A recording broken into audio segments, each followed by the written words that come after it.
Hello and welcome to Mac Power Users. My name is Stephen Hackett. I'm joined, as always, by my friend and yours, Mr. David Sparks. Hello, Mr. Hackett. How are you today? I am good. How are you? Good. What's the December weather like for you? Like, you guys don't get like snow, right? We only get snow every couple of years, and normally it's like February or March Okay. even. But this is kind of the first like cold week. Like we've just now dipped below freezing, but the high's in the 50s. Like it's not. We Yeah. don't get it bad here. Yeah. We're getting like daytime right now, 60s. It's awesome. I get to wear a sweater. So I'm happy. Yeah. Not much, really. I like the days where like you have a jacket in the morning and the evening, but it's kind of like crisp during the day. I love fall. Yes. Like fall is Yes. my favorite. Yeah. Me too. There's a lot of ginkgo trees in my neighborhood, if people are familiar with those. And ginkgo trees drop their leaves basically all at once. And so you just like drive by a house and their whole yard is like these bright yellow leaves. It's pretty for like 3 days. And then all the giant oak trees in my neighborhood, cover them up with big ugly leaves. But there's something about it that I enjoy. Yeah, that part makes me sad. All my bonsai losing their leaves. The Japanese maple is looking a little rough right now, Mm-hmm. but spring is near. Yeah. In spring, we'll get new Apple hardware, and my tree will get leaves. There, it's all good. Yeah, I think there probably will be Apple hardware in the spring, but that's not the topic today. The topic No, today it's not. is it's the time of year where you're in line at the family dinner getting some food, and someone asks you a tech question. So that's what we're going to get Yeah, into today. wouldn't that be great? Spending time with your family rather than arguing about politics. Say, hey, let me turn on your iCloud for you. Yeah. Yes. Yes. We're going to get all into that today, but before we do, a quick reminder, we are nearing the end of the annual sale on Relay memberships.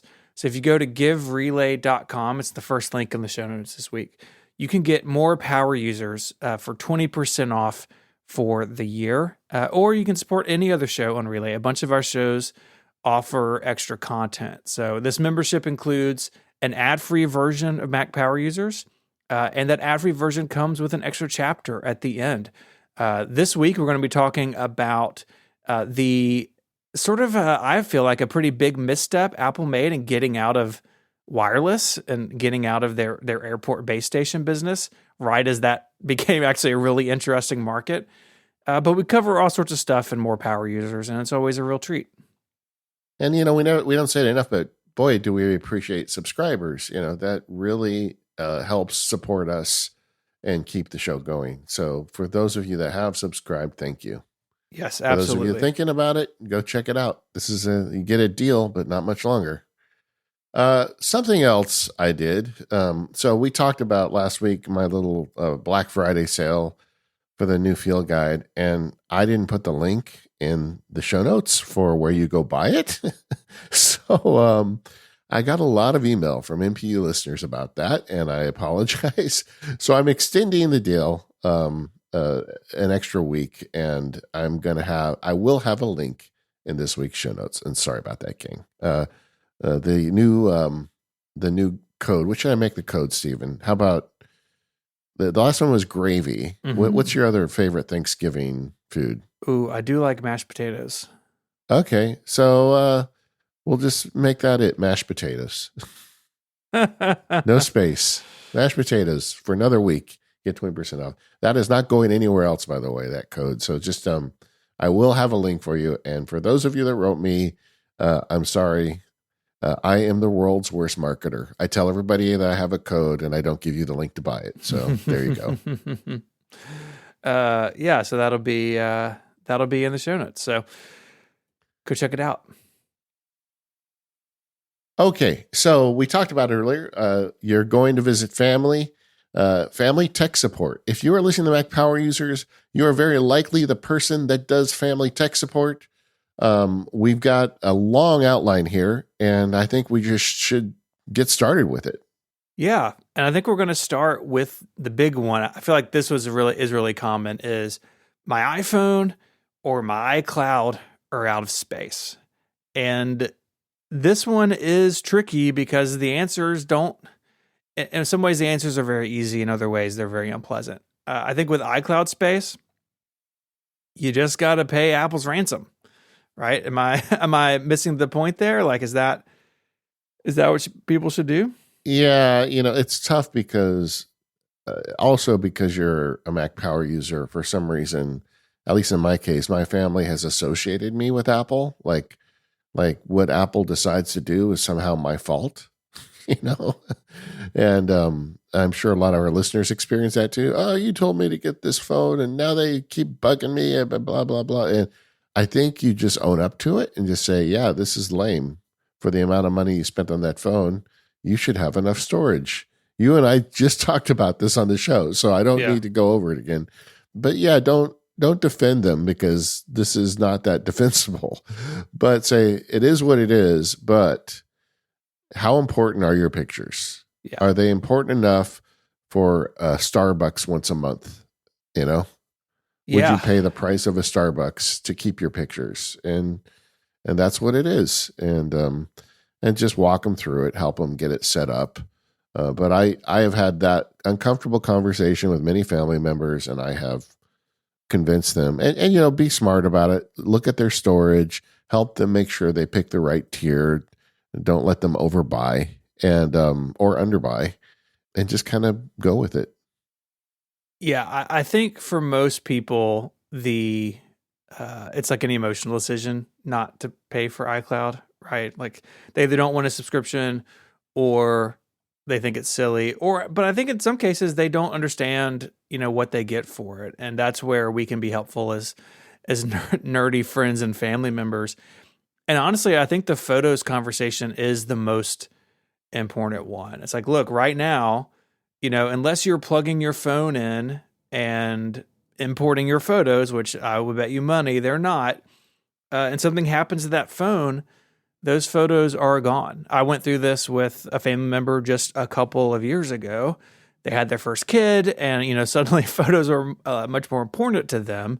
And I walked them through this, and they're now using iCloud Photo Library and everything. If it is a financial issue and it's somebody who, maybe like a parent or something, you could add them potentially to your iCloud family sharing setup. There are a limitation on the number of people you can have in an iCloud family. And, it does come with some other trade-offs, but that may be an option. Or you just hand them $25 and be like, look, I just paid for your first year, and let them do it. Yeah, but you do have to. I would insist on it. I just feel like it, because you also, as the family tech support person, are the person who's going to hear about it when they drop their phone in the bottom of a lake and all the baby pictures or wedding pictures or whatever goes down with it. Yeah, absolutely. It's really important, and yeah, Apple should offer more. And you can, all that's still true. But at the end of the day, it's like, this is the world we live in. And for me, it's, the photos are the most important thing. And so I don't have a big deal. You know how I secretly believe Tim Cook listens to every episode of our show? Yes. Do you think he's giggling right now? While rolling around in a pile of cash. Yeah. Yeah, I guess so. It's tough. I mean, the backup and like spending money for infrastructure on local hardware that's just really hard for normal people to process, right? Mm-hmm. It's like, I bought it. Why do I need something more? This is crazy. Yeah. It's like, what if someone told you, hey, that refrigerator you bought, yeah, you also need to pay $5 a month to make sure your eggs don't go bad or whatever. It's like, what? That doesn't make any sense. I understand why it's difficult for them, but you gotta have the conversation. Yep. The flip side of this is my phone is out of space, right? And I'm going to have a link to an Apple support page. That's what I do here. That walks you through kind of how to check it and what some of the things mean. One thing I really like about this screen, and actually we're not talking about the Mac in this segment, but the Mac has a similar setup, is iOS will give you recommendations about ways you could save some storage space. So things like offloading unused apps, or hey, maybe you didn't realize you had a whole season of Game of Thrones downloaded on your iPad. You get rid of that. It will give you kind of some steps that you could take to improve the situation. Yeah, I feel like this is one place where we can compliment Apple. I think they've come so far in making it easy to understand what storage is getting used and how to easily manage it, like offloading apps and getting rid of media files. That stuff now is a press of a button. You used to have to go hunt it down and like figure out how to delete it in the app directly. And overall, they've come a long way. They have. And, they're not selling 16 gigabyte iPhones anymore either. remember that? I forgot about that. Yeah. Yeah. I mean, yes, you can definitely still fill up an iPhone, of course, but I think this is less of a big deal than it used to be. But definitely go check out that article. I will say, especially on older devices, this page may take a minute or so to like load in, like as it's figuring out what's on the device. And so if you tap into this screen and it spins for a second, like don't freak out. Sometimes it takes a minute, even on the Mac. It's like, I don't know what it's doing. It's thinking about what's on the disk, I guess. But it is pretty easy to go through this process. And of course, I mentioned this is the other side of the coin. If they're paying for iCloud space, the biggest toggle you can check is don't keep all my photos locally. Have my photos all on the cloud and then just have them cached on my local device. Of course, sync is not a backup, et cetera, et cetera. But look, we're talking about improving people's tech setups who are starting, kind of on square one. So that can be a very useful thing. The other thing I always do when I look at storage with somebody is I just check generally how they're doing and what their profile is. Like I recently had a friend who wanted help and we checked her storage and she had a 512 gigabyte phone and she was using like 128 of it. And I told her, okay, so good to know. Next time you buy a phone, you don't need to get one this big. Yeah. Because you don't use that much space. You're good, and she made a note of it. So when she's ready to upgrade her phone, she can get the smaller one. Or you can look and say, hey, you got 256 and you're at, 250. You're really on the edge here. And that, next time you need to get the bigger one. One thing you may see on that screen is system data. And again, this is a problem that I think is less of a big deal than it used to be. But system data on the phone is things like the operating systems, various caches, that sort of thing. And I've got a Macworld article in the show notes you can check out that walks you through some of the things that this does. There are times where this has gone mad and you need to like restore the phone or something, but I think Apple's done a better job over the years of dealing with this. But the other thing that this article mentions is messages. And this is where I think Apple can improve things. I keep my entire messages history. I sync it to iCloud. It's 148 gigabytes of stuff. And that's got to be on all my devices and it's got to be in iCloud. And I would like for this to work more like iCloud Photo Library. Like, let me just have a cache of this on my device. And look, if I'm scrolling back or I'm searching, then go to the server and get, sort of the legacy stuff. Apple does give you options to keep less message data. So again, I'm keeping mine for all time, but you can set it to keep like the last year. There are a couple options in there. And that can be a way to decrease space if someone doesn't care about their history there. But I do.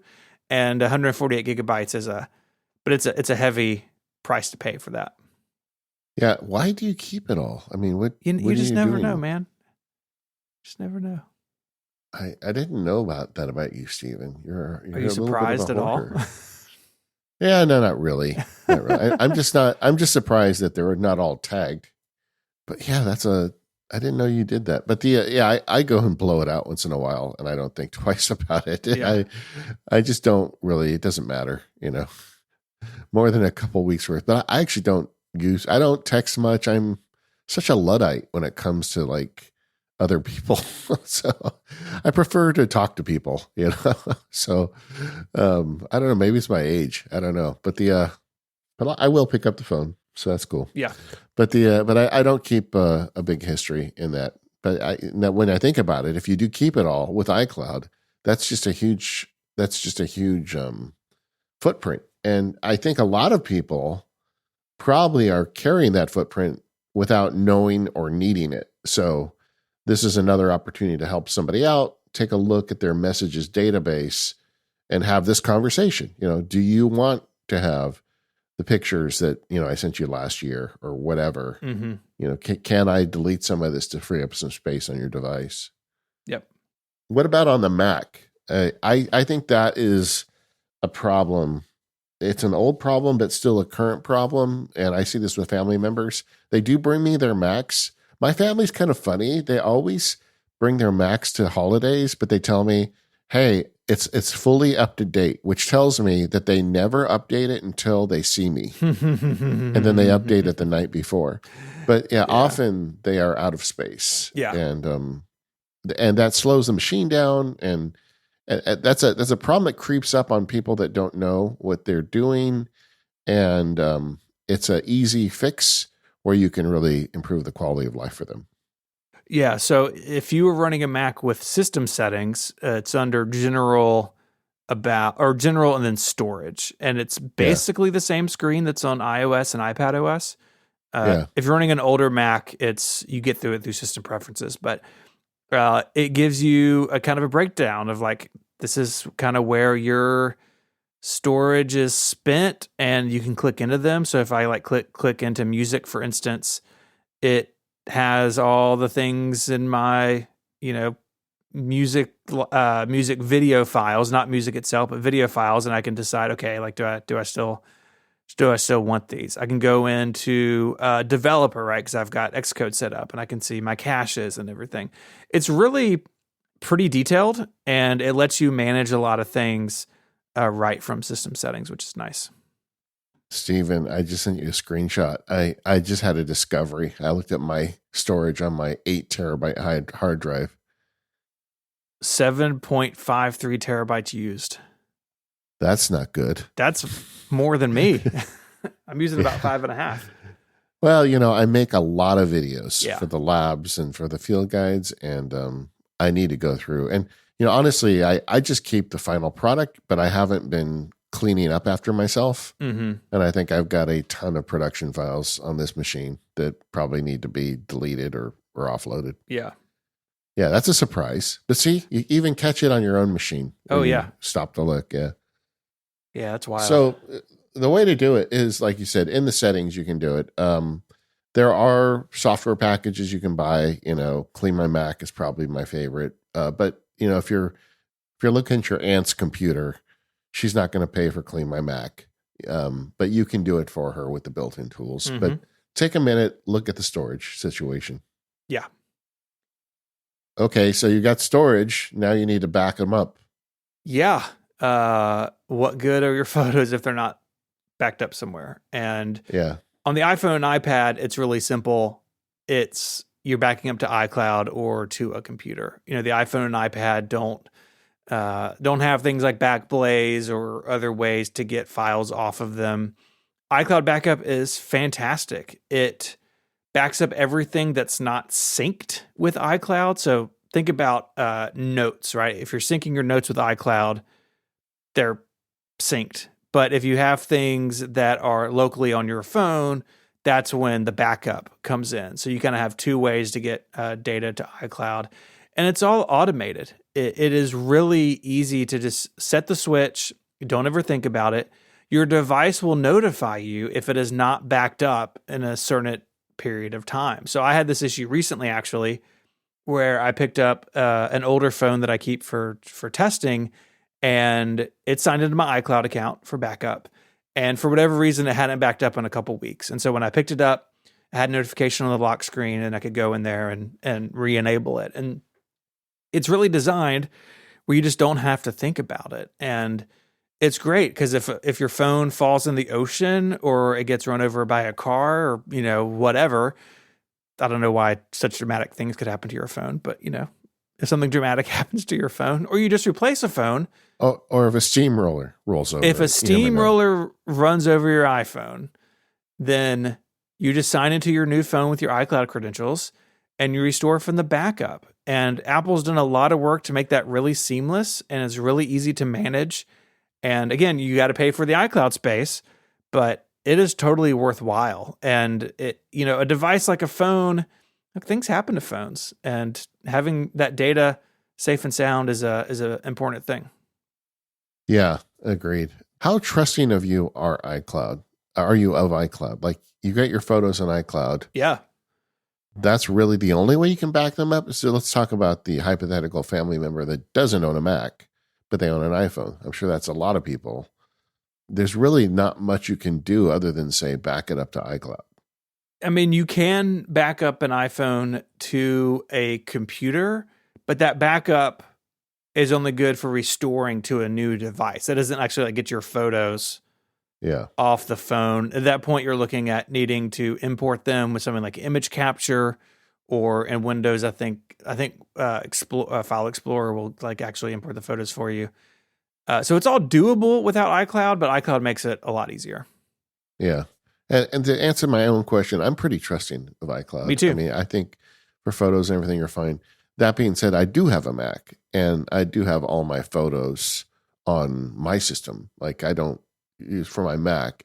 One of the reasons why I'm at capacity on my hard drive is that I've got all my photos on it, and I don't intend for that to change. So if you've got, the family member that has a Mac, take a look at what they've done there. Because usually by default, it's all to cloud. But if they have storage on their Mac, why not have the photos download locally? It makes them more responsive when they clean them on their Mac, and it gives them kind of a belt and suspenders approach to their security. Yeah, I think that's true. And yeah, I mean, I have a lot of stuff in iCloud, and it has not failed me in a really long time. I mean, I've got my whole life is in Apple Notes, right? And it's just synced with iCloud and in their system, and same thing with photos. And so, yeah, I think they've come a long way with it, and I think it's a trustworthy system at this point. Yeah, agreed. I will say one thing about local backup. So if you're plugging your phone into a Mac or a PC to back it up, you do need to encrypt those backups if you want to save health and activity data. So Apple has that information behind an extra layer of security. And I think also, I think it's a good plan if you're backing your phone up to a computer to encrypt that backup anyways.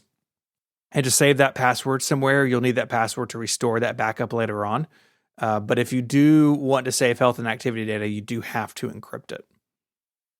The other thing is a family tech support member. I can tell you that if I can get them over the hurdle of paying for iCloud storage, that just solves so many problems. If, if the steamroller does come for their phone, that's really all you have to do. And like Stephen was saying, you get the new one, you plug it in, your data shows up. With the Mac, however, I still have catastrophic data loss from family members and friends, not routinely, but often enough. And it's still a bit of a Wild West out there. Even though there is such a thing as Time Machine, a lot of people don't know about it or use it. And there's a lot of data among our friends and family that is not getting backed up on their PCs and Macs. Yeah. I mean, just, copy everything to a floppy disk every once in a while. Right? Yeah. Or your tape drive. Get your tape drive out. Get your tape drive. Or if you're really old, a cassette. Get your cassettes out. Boy, be a lot of cassettes. Be a lot of cassettes for my. A lot of cassettes. I remember in college, people who have used the Mac for a long time remember in the .Mac days. So before Mobile Me, there was a backups app that came with your membership, and you could use it to back up to CD or DVD, or even back up things onto the hard drive of your iPod. We've come a long way with tools like Backblaze and Time Machine. I'm going to ask a ChatGPT, how much data did the TRS-80 store to a cassette? Not much. 60 kilobytes, 30-minute audio cassette. So if you got a 500 baud, you could get 120 kilobytes per side. So what would it take to get my my photos library on cassette. Okay, I'm going to stop there. This is getting crazy, but yeah. A tractor trailer full of tapes. But yeah, Backblaze is great for this because you can install it. You can pay for it for somebody. You just give your credit card to Backblaze and they don't have to worry about the monthly fee or whatever. Now, I will say tools like Backblaze and even iCloud Backup to a degree, they are putting data on the internet. Now, it's all encrypted and safe, but if you have, if you're out in the middle of nowhere and really slow upload speeds, or you have like metered internet, so you have satellite internet and you only, you can't upload gigabytes and gigabytes of data, there are some limitations with that, right? These tools may not be a good fit for everybody, but I think for most people, iCloud Backup, the amount of data it needs to move, Backblaze, the amount of data it needs to move is reasonable and worth it. But just a little note, because sometimes we hear from people like, I live in the middle of nowhere, I can't do this. Like, I totally understand that, but a lot of people can use these tools now, and I think they're good options. Yeah, and I've done this for people. I've bought them hard drives and set it up for them with Time Machine. I've paid for Backblaze accounts. My kids went to college. I got them both Backblaze accounts because I knew they would never back up otherwise. And I think this is like a nice favor you can do for someone. If someone has data upload problems, like if Backblaze doesn't make sense, I would just say just get 2 drives and swap them once in a while. You can even run 2 different Time Machine backups. Yes. And look, we're Mac Power users. We do backup shows. You all know that Stephen and I do way more than this, and we'd be recommending you do way more than this. I'm thinking about, Uncle Joe. What are you going to be able to convince him to do? Right. Yeah. And and you can get a hard drive pretty cheap these days. Yeah. And you can get a pair of them even. Mm-hmm. I don't know. Is that a good holiday present? Is that here instead of socks? I got you a Western Digital drive. Yeah, is that like socks to people? I don't know, but I don't know. Just have the conversation about the photos and the data, and honestly, it's really easy to convince them to buy it after they have data loss. So see if you got some war stories up your sleeve, or even if you have another family member who you bailed out, have them tell them about it. It's just dumb not to do those backups, and it's just so easy now. But I feel like on the Mac, there's a lot of folks who haven't seen the light yet. Mm-hmm. I think that's true. You don't really have a choice on iPhone and iPad. It nags you to get that extra storage, but on the Mac, it's perfectly happy to not be backed up. Yeah. This episode of MPU is brought to you by NetSuite. What does the future hold for business? Well, if you ask 9 experts, you're going to get 10 different answers. Some will say that rates will rise or fall. Others might say inflation is up or down. The only way business owners can know for sure is if someone invents a crystal ball. And until then, over 40,000 businesses have future-proofed their business with NetSuite by Oracle, the #1 cloud ERP, bringing accounting, financial management, inventory, HR, and more into one fluid platform. With one unified business management suite, there's one source of truth, giving you the visibility and control you need to make quick decisions. With real-time insights and forecasting, you're peering into the future with actionable data. And when you're closing your books in days and not weeks, you're spending less time looking backward and more time on what's next. Having a single source of truth in a company is huge. If we have to make a decision, the last thing I want to be doing is sorting through a bunch of different files and systems looking for the relevant data. So whether your company is earning millions or even hundreds of millions, NetSuite helps you respond to immediate challenges and seize your biggest opportunities. And speaking of opportunity, you can download the CFO's Guide to AI and Machine Learning now at netsuite.com/MPU. That's NetSuite, NETSUITE. netsuite.com/MPU. Whenever I see family, it always, I hate it. I hate this question. Dave, can you look at my printer? Oh, it's the worst. It's still a thing. It's still a thing in my family, at least, Yeah. when we put this in here, I was kind of thinking like, is this still a big deal? I think fewer people have printers than they used to, but printers are just as bad as they've ever been. And, this one is definitely going to be Mac heavy. If you're having trouble printing on Windows, that's a different podcast. But on the Mac, at least, you've got actually a lot of tools. But in general, like even on Windows, there's some basics, right? Restart the computer, restart the printer. Like 8 times out of 10, that's going to solve your printing issue. I mean, seriously, sometimes my mom works for herself. She has an office at home and she prints a lot of stuff for her business. And she's like, oh, I can't print or I can't scan. It's like, just restart both things. And most of the time I just get like a thumbs up back from it. It's like, yes, that fixed it. It's amazing how simple things can really fix this sort of problem. Do you ever watch the IT Crowd? People keep recommending it to me, but I have not seen it. You have to. There's a running joke in the show where all they say is, IT, have you tried turning it off and on again? And that solves, the problem so often. But yeah, you need to watch that show.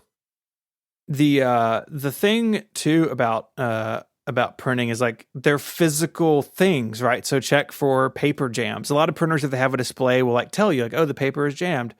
But sometimes also like you just go over there and like lift the lid of it and see if there's paper stuck in it. Make sure it's got ink in it. Like again, physical, simple things can get in the way of printing. I've also started questioning my family members on what they print. Like I have a sister and I'm like, what do you print? And she says, Amazon returns. I'm like, do you print anything else? No. So I taught her how to get the code. And when you go into the UPS store, you show them the code. Yep. And then you don't need to print. It's like sometimes you can social engineer around the printer problem, but some people still need it for work or whatever. And I do think it is easier than it used to be. I mean, remember the old day with those big honking cables and everything? Oh, yeah. It's a lot better, but you're right. It's like sometimes they just stop talking. And this is one where I recommend not only trying to fix it, but also teaching troubleshooting to the user. Like, okay, so this is what I did, and so long as it's like within their capability. Once you start getting into like the settings, I'd probably stop there. But, the turning it off and on again, the clearing the cache, checking, sometimes it's just checking the printer feed. Like there's just a piece of paper stuck in there. Mm-hmm. Like teach them the basics because this is one you definitely want to teach them to fish on. Yeah, because printer problems are always going to come back. Right? Yeah. Like you don't gotta wait. I think all that's good. On kind of moving to the Mac a bit more specifically, you have a Print Center application. It's in the utilities folder on the Mac, and it pops up in the dock when you're printing. One of Apple's support documents I read was like, go to the dock and open it. It's like, well, it's not always in the dock, but anyways, you can find it in utilities. Yeah. Any print jobs that are stuck or paused will be in there. And sometimes it's just a matter of like what you tried to print, the printer didn't like. I had this issue actually very recently where Mary was trying to print this like pretty complicated Word document. And for whatever reason, it just kept choking. And so I was like, well, let me export it as a PDF. And the PDF printed immediately. And I could see in Print Center on her MacBook, like, oh, this job is stuck for whatever. And so I went there, removed the job, and then printed the PDF. So sometimes it can be a file issue as well. And the reasons for that can be impossible to understand. Yeah. Well, only the electrons know. That's right. Well, one of the nice things these days is AirPrint printers. Now a lot of them, just about anything you buy anymore, is out of the box going to work with a Mac and with an iPhone and iPad. But I think a lot of people don't even realize you can print from an iPhone. Yeah, AirPrint is awesome. And Apple has this like big list on their website. But if you go and buy a printer, it's got like the AirPrint label right on it. And with iOS and iPadOS, it's basically zero configuration. So if you go to the share sheet and hit print, an AirPrint printer on the network will show up right there and you can select it. And weirdly, the Print Center application is also on the iPhone and iPad. you can't launch it on your own. It only opens when something is printing. Now, on the iPhone, it shows up in the dynamic island while you're printing, which I just love. I love someone at Apple was like, hey, we have this dynamic island. We have printing. Let's marry the two. Like, hats off to whoever thought of that and proved it. It's quite fun. But with the simplicity means there's not a lot of troubleshooting options on the iPhone and iPad. You can't reset the print system like you can on the Mac.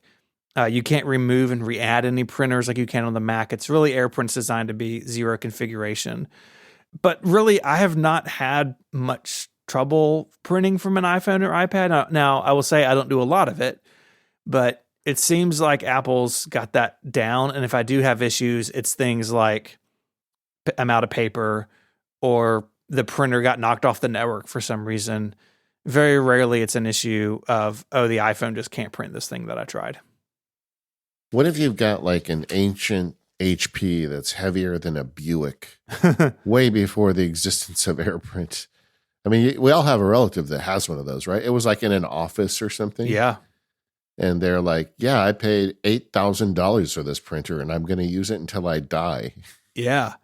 I mean, what's available for that person? I mean, I'm that way. I have the Brother HL 2270, which is basically a 10-year-old version of what The Verge calls the only printer people should buy, which is very funny. It's just a LaserJet black and white Brother network printer, and it's worked for me forever. It was one of the first things I bought when I quit my job. I was like, I need a printer, and went and bought that. But it doesn't have AirPrint. It's got a network jack on it, but it does not have AirPrint support. And so I use an app called Printopia. Now, I will say, dear listener, that when running on Sequoia, Printopia says it isn't supported, but there's not an update to it, and it works just fine. So I don't really know, like, looking in their support documents, they mention iOS 17 and like macOS 13. So it still works. It doesn't seem like it's getting a lot of attention, but what it does is it takes a printer that your Mac knows about, and basically the Mac becomes an AirPrint server. So on my phone, I go to print, and the Brother printer shows up like it normally does, but because it doesn't support AirPrint, what's actually happening behind the scenes is I'm printing through the Mac Mini that I have Printopia running on, and then that prints the document. It's seamless to me. As from the iPhone and iPad, you set this app up once basically, and it just works. It's $20. There are other apps that do this sort of thing. I've just used Printopia forever. But it's great. I use it anytime I print from an iPhone or iPad. It's going through Printopia, and it's pretty sweet, because otherwise I probably would have updated that printer by now, because my wife does tend to print a lot of things from her iPhone, just like stuff for the kids or like a form or something in her email. And she's a teacher, right? So she's going to have to print. And it would drive her bananas to have to like go to her Mac to do that. But it's worked for me for a long time, even though like I kind of have an eyebrow raised about its future, to be perfectly honest. All right, here's another one. Sometimes they don't ask you for help, but you observe that their Wi-Fi is terrible. And you say, hey, let me help you with Wi-Fi. Yeah. I mean, how far are you willing to go down that rabbit hole over, your turkey dinner to get their Wi-Fi working? This is a more long-term project, I think. Yeah. Potentially. Well, my answer is I'm willing to go pretty far, because I just hate it when you go and they're like, I mean, there's a lot of really easy fixes, though, for people who don't know what they're doing. Yeah, I think a lot of people, most people probably, just use the Wi-Fi that comes on their internet service provider router, right? So I pay Comcast or whatever. The guy came and put a box in the closet or under the TV, and that's how I get Wi-Fi. And if you're in a small apartment, that's probably fine. But those routers that come from your ISP, they're not the best things in the world. And you may have, issues with speed or with reach.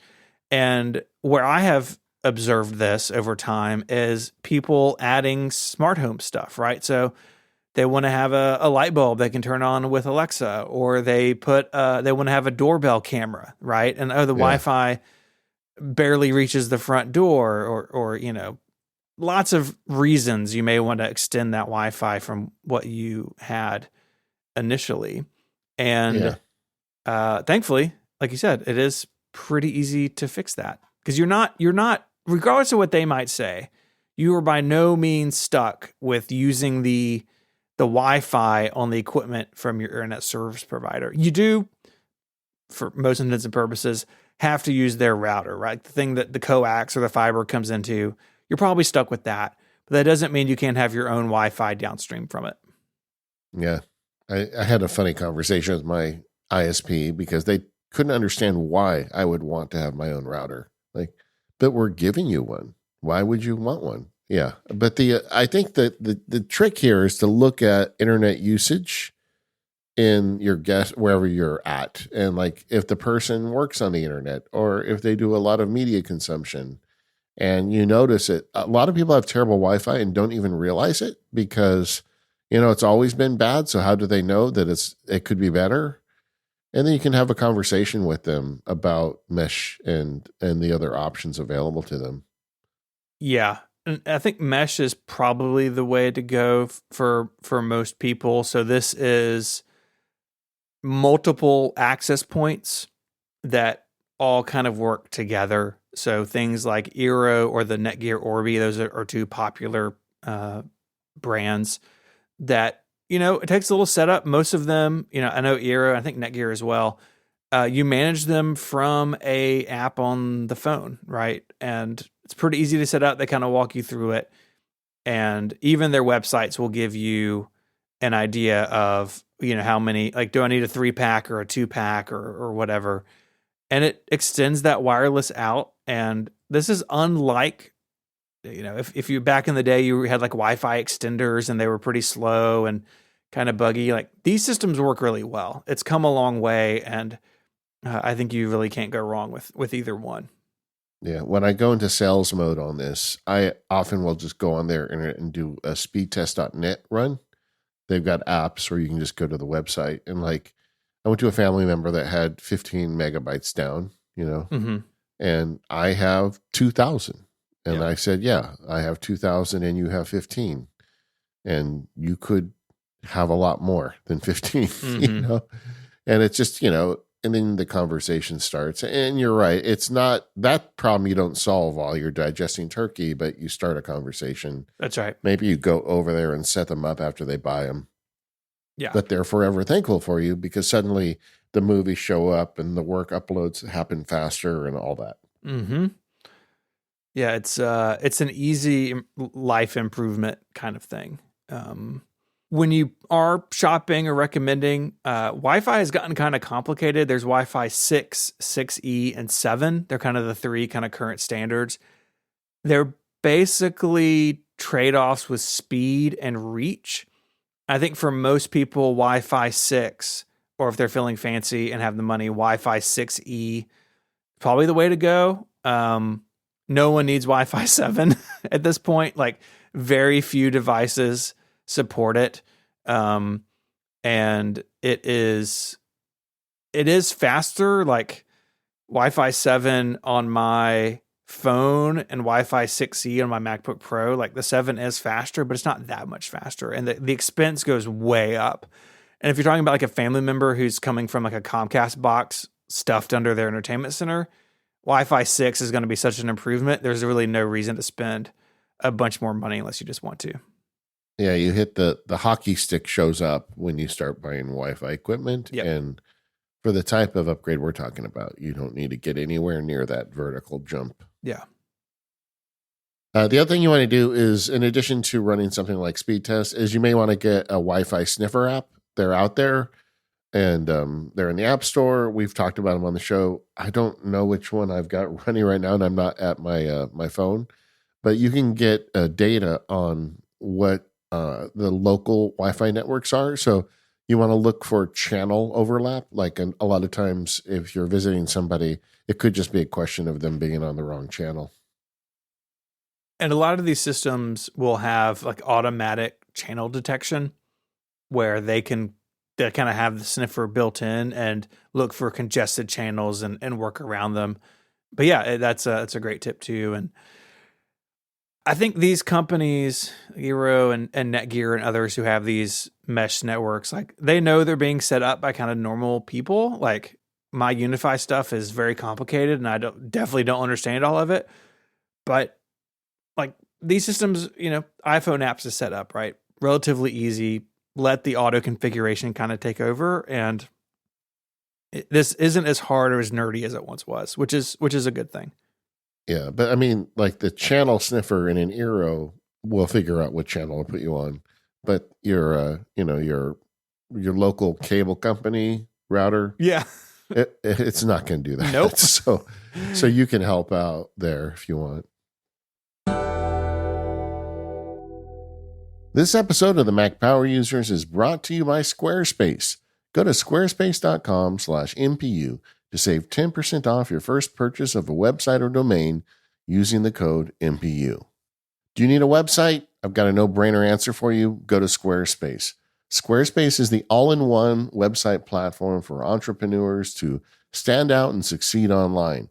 Whether you're just starting out or managing a growing brand, you can stand out with a beautiful website, engage with your audience, and sell anything, your products, services, and even the content you create. Squarespace is everything you need, all in one place, all on your terms. The first thing you get with Squarespace is a beautiful site. It combines 2 decades of industry-leading design and expertise with cutting-edge AI technology to unlock your strongest creative potential. Design Intelligence empowers anyone to build beautiful, more personalized website tailored to their unique needs and craft a bespoke digital identity to use across one's entire online presence. And you'll get discovered with integrated SEO tools. Every Squarespace website is optimized to be indexed with meta descriptions and auto-generated sitemap and more, so you show up more often to more people in global search engine results. And you can keep track of all those stats with built-in analytics. Measure your end-to-end online performance with powerful website and seller analytics. You can get insight into top traffic sources, understand how your reach is growing, track sales metrics, and learn where to focus new engagement. It's all the data you need to scale your brand or business, fully integrated and clearly displayed. I just can't get over how it is everything you need as you're getting started. They've got the whole package, and I recommend it routinely. So many of my friends and family using Squarespace. So many lawyers I've recommended to run their law sites on Squarespace. That's what I did when I had a law firm. And I've been using it since the beginning. I feel like this is a great product. If you need a website or you know somebody that needs a website, send them over to squarespace.com/MPU, and that gets them 10% off their first purchase of a website or domain. Once again, squarespace.com/MPU. And when you decide to sign up, get 10% off your first purchase, and you can show your support for the Mac Power Users. Thank you, Squarespace, for all of your support of the Mac Power Users and the rest of Relay. I want to talk a little bit about being proactive. So we've talked about some responsive things, right? Like, oh, my iCloud is full. Oh, my Wi-Fi's bad. I can't print anything. But there are some things, if your family members are in the Apple ecosystem, that I think are worth having conversations about. And maybe it's just where I am in my life, but a lot of these are around like having older family members and making sure that their data and their accounts are, and they themselves as people are safe and secure. And one that came to mind instantly for me, but I'm not sure would come up for other people, so I wanted to share it, was Find My. So I had a conversation with my dad about a year ago about, hey, I would really like to share our location on Find My. Not so, I'm like creeping on you or you're creeping on me, but like, he's in his late 60s, he goes hunting, he goes fishing, like, if you disappear off in the woods one day, we would like to know where you are. And he lives by himself and and so we talked about it and he and I share our locations on Find My. And, it's also beneficial sometimes, like, hey, we're getting ready to leave somewhere. Like, are you still on your way or whatever? But for me, it has really given me peace of mind my dad's out doing stuff that maybe he shouldn't be doing at his age, but at the very least we know where he is. That conversation was easier than I expected, but I would imagine that in some cases that could be a difficult conversation. I think a lot of it has to do with like, hey, I'm not going to use this to like keep tabs on you. This is a kind of emergency use only kind of thing, but I think it can be useful and can be a real safety feature. I mean, earlier in the iPhone days, when getting a new iPhone was an event, I have a couple of friends. They're a married couple, and they got new iPhones. And I went over their house and set them up with them. And I turned on Find My for each of them, between each other, not with me, Right. you know. And I'm showing them everything's done. I said, and I turned this thing on. So now you'll know when she leaves work or when he's, whatever.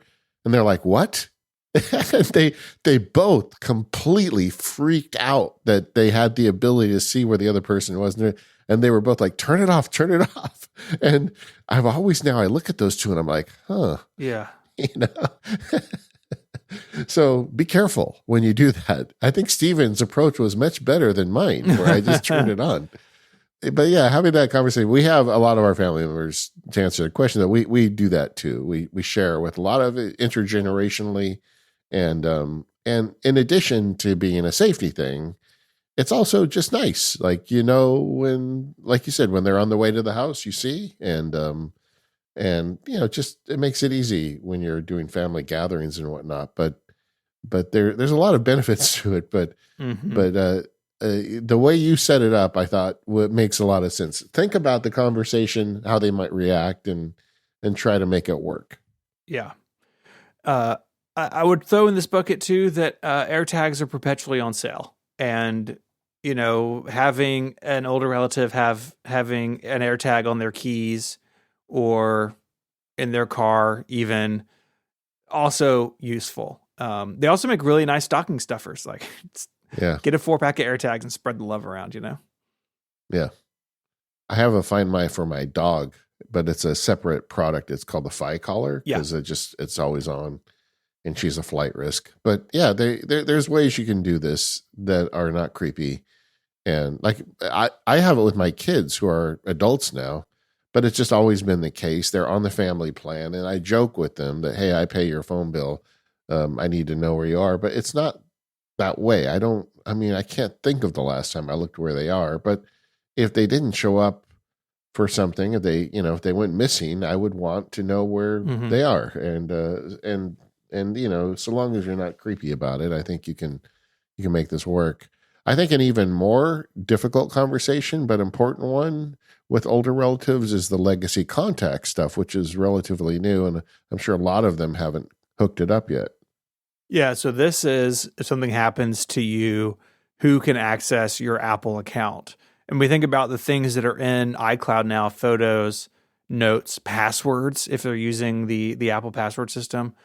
It's important that someone else can get into those. And so this is something that I set up for myself, where my wife is my legacy contact and she is mine. And my brother's also a legacy contact in my account.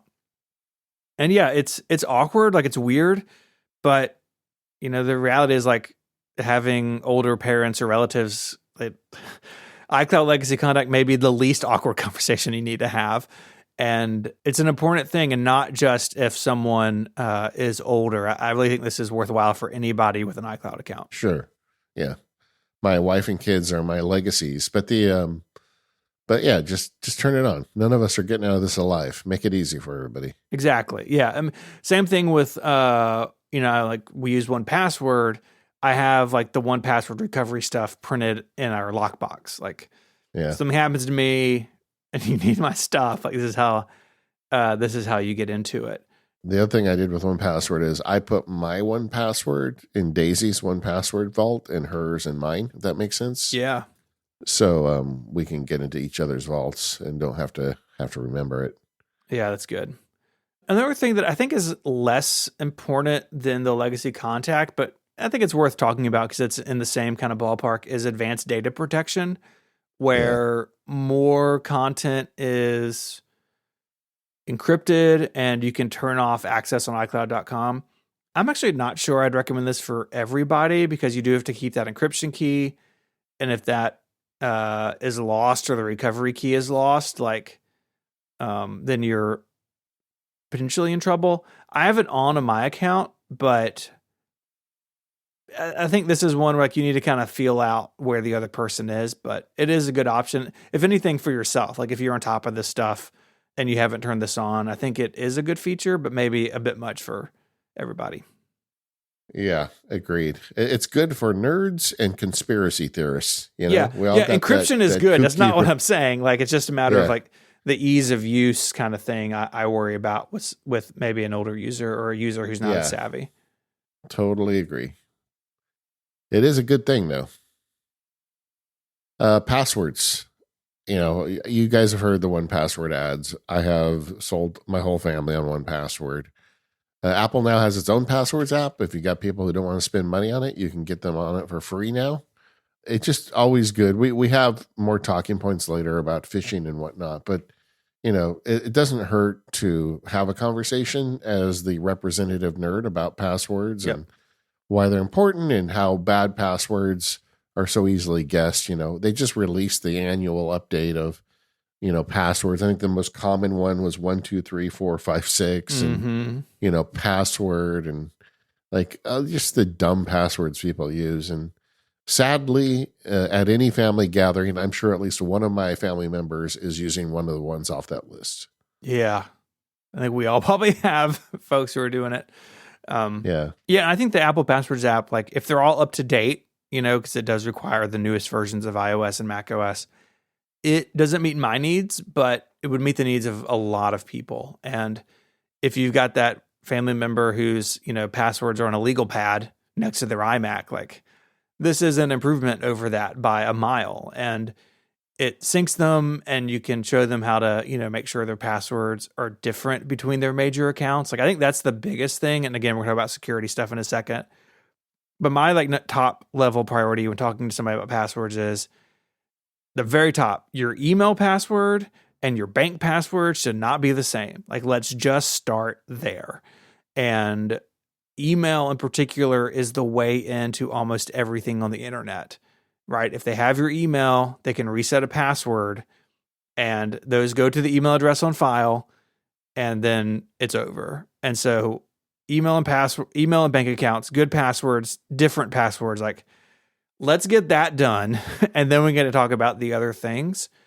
Cuz you know, it's inevitable that passwords will be stolen. I actually had this come up about a month ago, had a family member call me and they got, if you're in the US, you got one of these probably, where I think it was AT&T had a major breach and like a bunch of data was stolen from it. I think it was AT&T, a cell company, had a bunch of data stolen.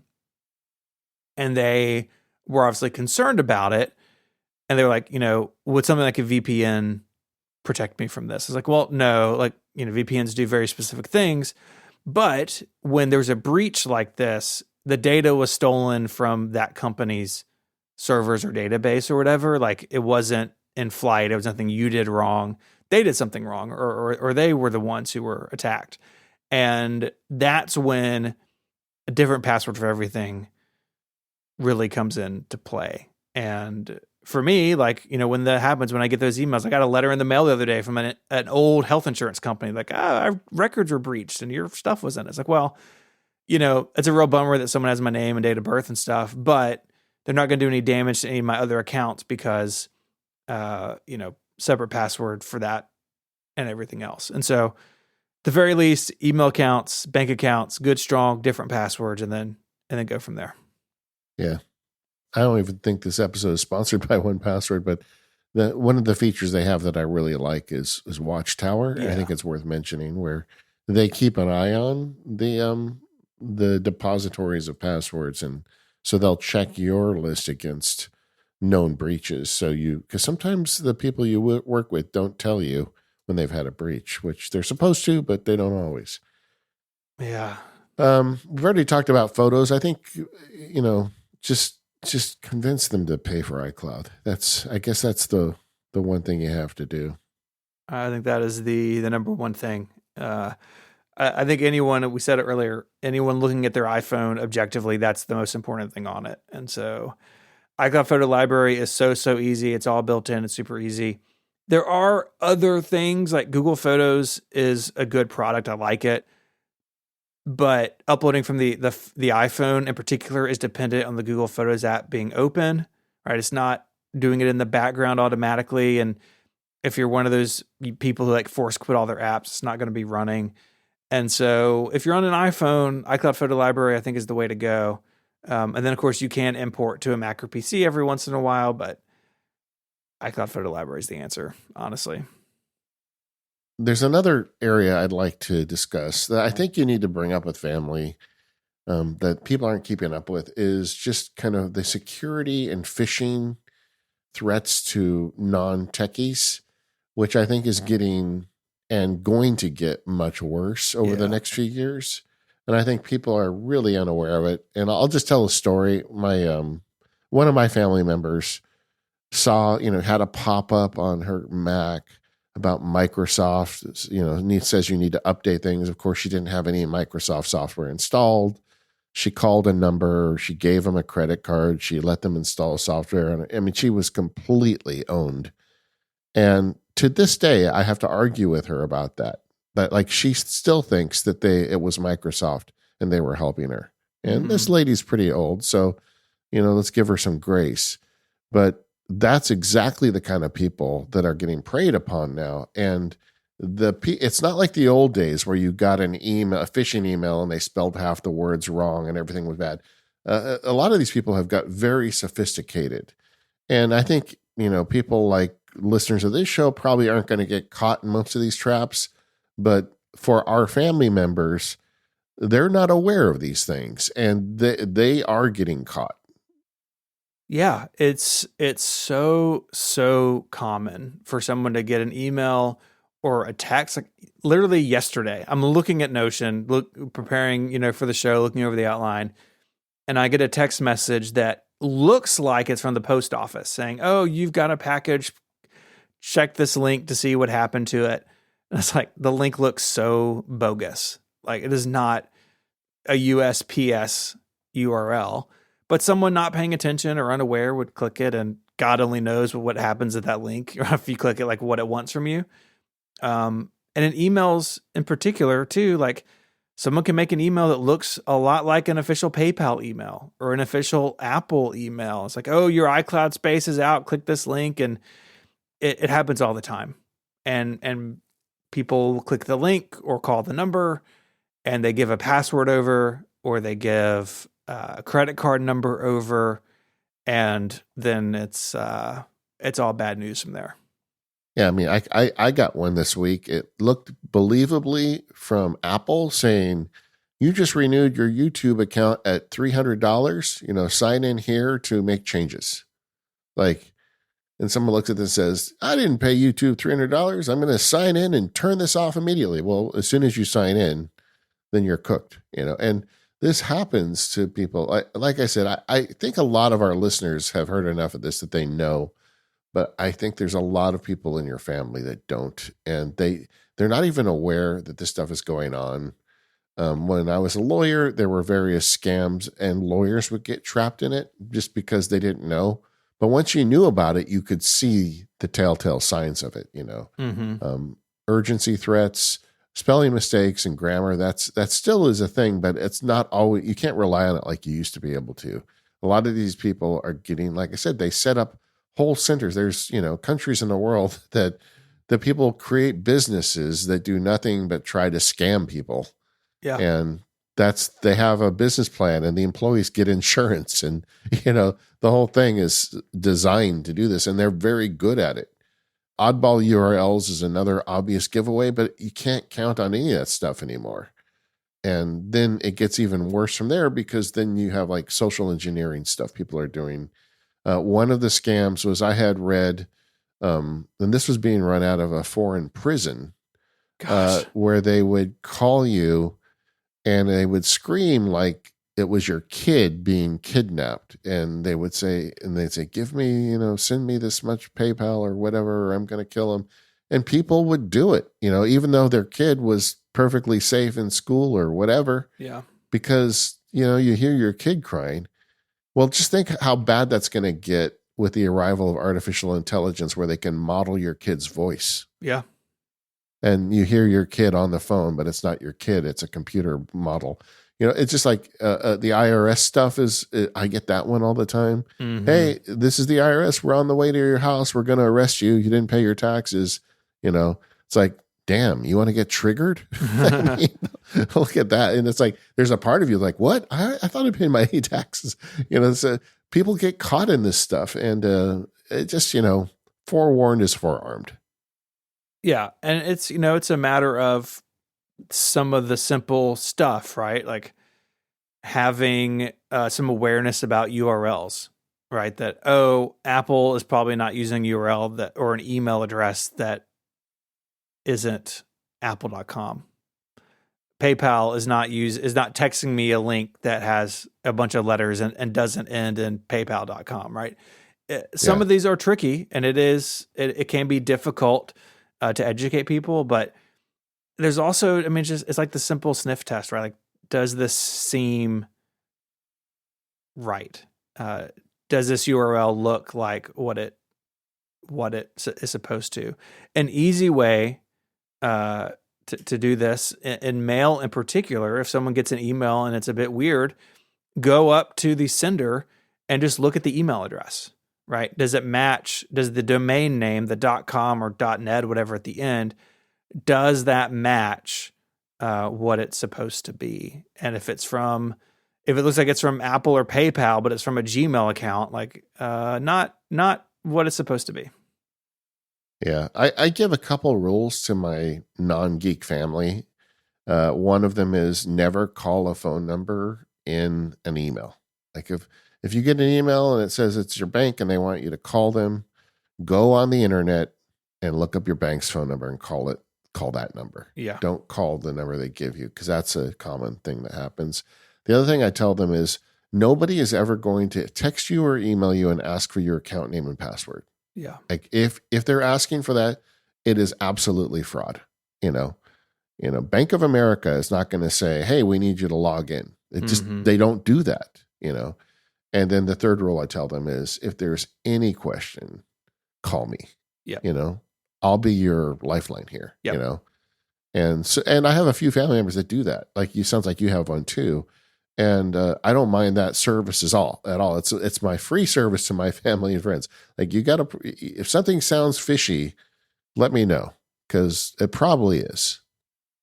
Probably is. It really is that simple. Do you think that people, who are unaware of these things, right? Do you think that step of like, hey, if you have a question, call me, like, do you think that's hard for folks? Like, I've gotten the sense before, because I've said that to family members, and like, I always try to, when they do ask, like, thank them for asking me, like, encourage them that they're doing the right thing. I don't want them to feel stupid. I don't want them to feel like, oh, I don't know what's going on. It's like, I feel like if you're in that situation, like, positive reinforcement goes a long way. Is that fair, you think? Yeah, and I also make myself dumber to them. I tell them, like, the YouTube thing. I'll tell them, oh, yeah, I got this thing from YouTube, and I was ready to call them. I was super mad, and I realized, oh, wait a second.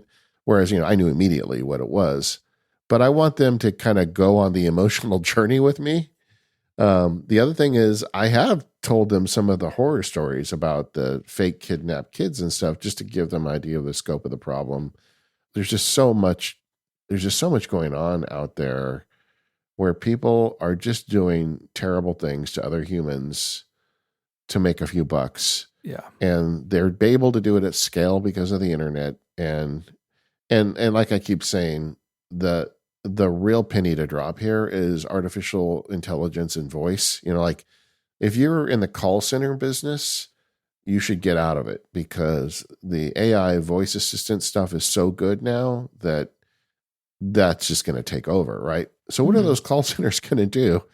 Maybe they're just going to put in a bunch of servers and just start dialing everybody and trying to like sound like their best friend and convince them to give them their bank account number, which wouldn't work on you and me. I mean, I don't even talk to strangers on the phone. But if you're 70 years old and you're lonely and you're sitting at home and this convincing a 70-year-old lady calls you to tell you about some cookie recipe she saw on Facebook that you posted and how good it was, and how she would like to copy the recipe. And by the way, I also am from where you are. And, all of a sudden you've got a new friend, and suddenly, and all of this is done by a computer, which is very adaptive. Yeah. I mean, I just think it's going to get worse. Yeah. I think, and you do that at scale. You can make 1 million of those calls a day if you have sufficient hardware. It's a profitable business to steal people's money. Mm-hmm. And you're in another country, so it's going to be harder than heck to catch you. I don't know. I just think, I think that we're at the tip of this iceberg, and it scares me. That's why I wanted to talk about it. I don't want you to freak out your relatives, but as I keep saying, let them know what's going on.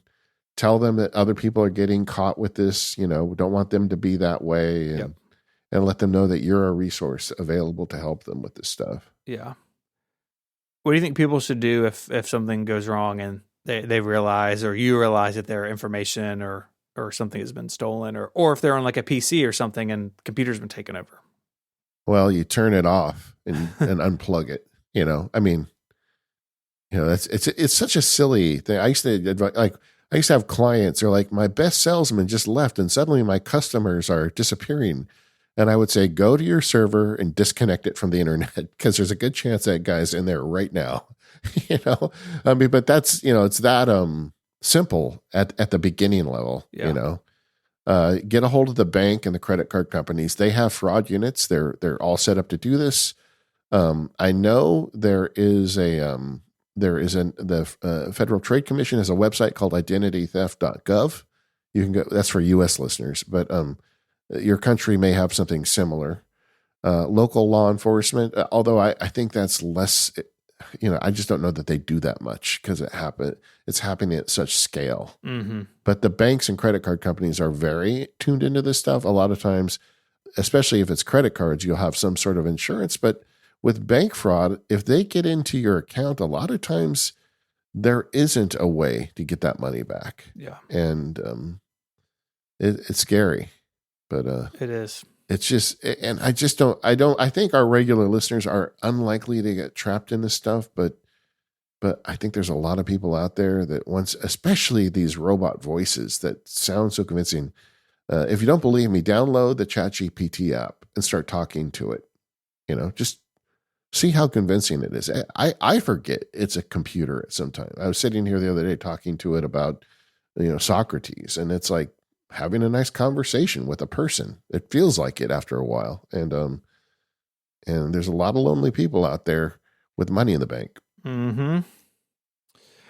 It's tough. And, the world shouldn't be this way, but it is. And so having people be prepared is an important thing.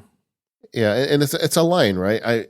I'm not sure if I'm getting it across, but I don't want you to go to Christmas dinner and freak everybody out, right? That's not what you're supposed to do. But as the representative nerd in the family, they're probably not getting this information, and find a way to gently explain it to them. And like I said, the 3 rules I make are real simple. Never call a phone number in an email. They can remember that. Nobody will ever ask you to log in. So that's a red flag.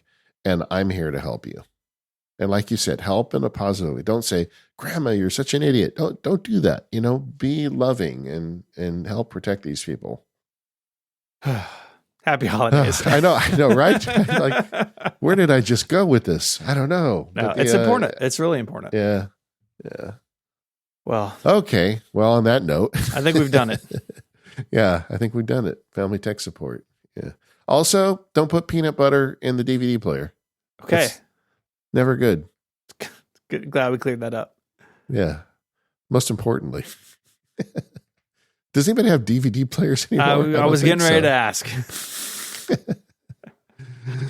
All right. We're the Mac Power users. You can find us over at relay.fm/MPU.